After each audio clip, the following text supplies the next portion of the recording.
आम्ही 4 तारखेला कलेक्टर साहेबांना निवेदन दिलं होतं की कॉन्ट्रॅक्टरची देयकं जी 2 वर्षापासून पेंडिंग आहेत, साधारणतः लातूर जिल्ह्यामध्ये 6,000 कोटी रुपयांची देयकं पेंडिंग आहेत कॉन्ट्रॅक्टरची, सगळ्या डिपार्टमेंटच्या.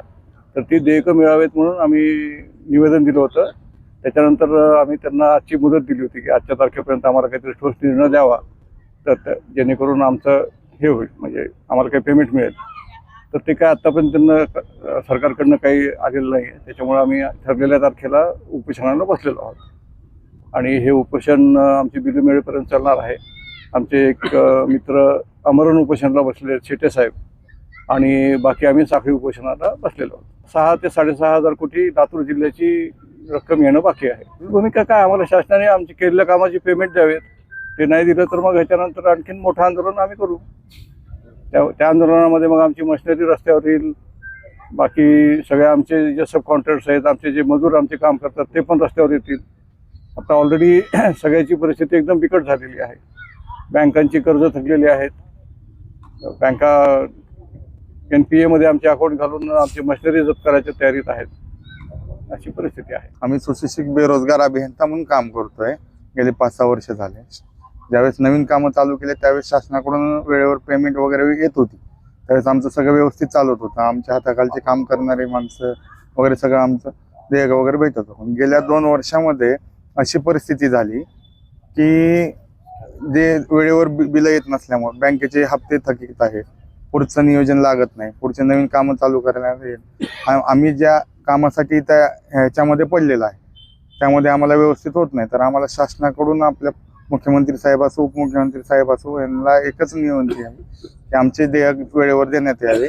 आणि हे देयक न दिल्यामुळे आमच्या एका मित्रांनी अशाही काम करणाऱ्या हर्षर पाटीलने आत्महत्या केली. जर असं नेहमी चालू राहिलं तर महाराष्ट्रामध्ये बरेच हर्षर पाटील होते आणि ही होऊ नये यासाठी आम्ही त्यांना निवेदन देतो आणि मागणी करतोय. आणि जर हे असं चालू राहिलं तर आम्ही आमचं आंदोलन आणखी तीव्र करू.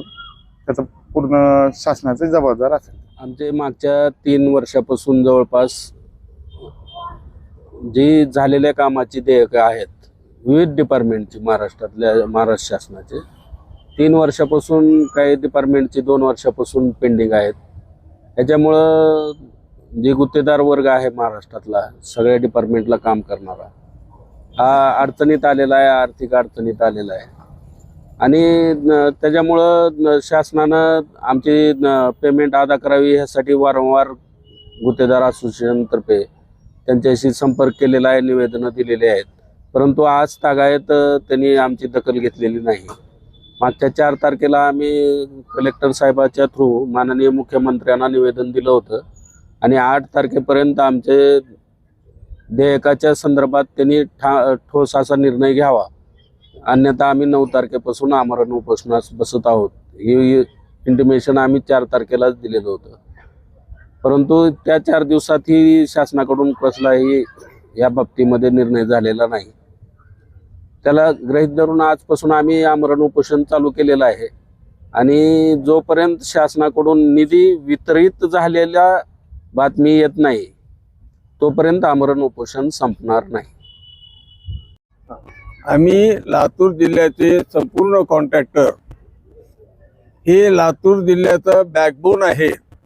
लातूर जिल्ह्याचा पूर्ण विकासात बरंच कॉन्ट्रॅक्टरवर अवलंबून आहे आणि सगळे लोकप्रतिनिधी आणि डिपार्टमेंट कॉन्ट्रॅक्टरच्या पाठीमागे लागून भरपूर कामं करून घेतलेत.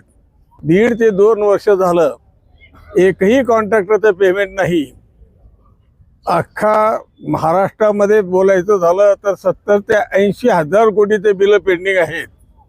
आता मी बरेच कॉन्ट्रॅक्टर आमच्या लातूर जिल्ह्याची चौकशी केली, अंगावरच्या कपड्याशिवाय दुसरं काहीच शिल्लक नाही. सगळ्या मशिनरीवर लोन आहे, सगळ्या प्रॉपर्टीवर लोन आहेत. जर डिपार्टमेंट पेमेंट नाही दिलं तर आमचा एक कॉन्ट्रॅक्टर बंधू हर्ष तांदळवाडी सांगली जिल्ह्यातला आत्महत्या करून फक्त देयक मिळाले नेमण्यासाठी गेला. तर अशीच पाळी सगळ्यावर येईल म्हणून आम्ही वरच्यावर तीव्र आंदोलन करून पूर्ण कामं 100% बंद करू. त्यासाठी आम्हाला लवकरात लवकर पेमेंट मिळावं असं आम्ही शासनाला कळविलं आहे. या अगोदर आम्ही आंदोलन केलं नव्हतं. वारंवार आम्ही पूर्ण महाराष्ट्रातर्फे त्या त्या डिपार्टमेंटची बैठका घेऊन त्यांना पत्रकं दिली होती.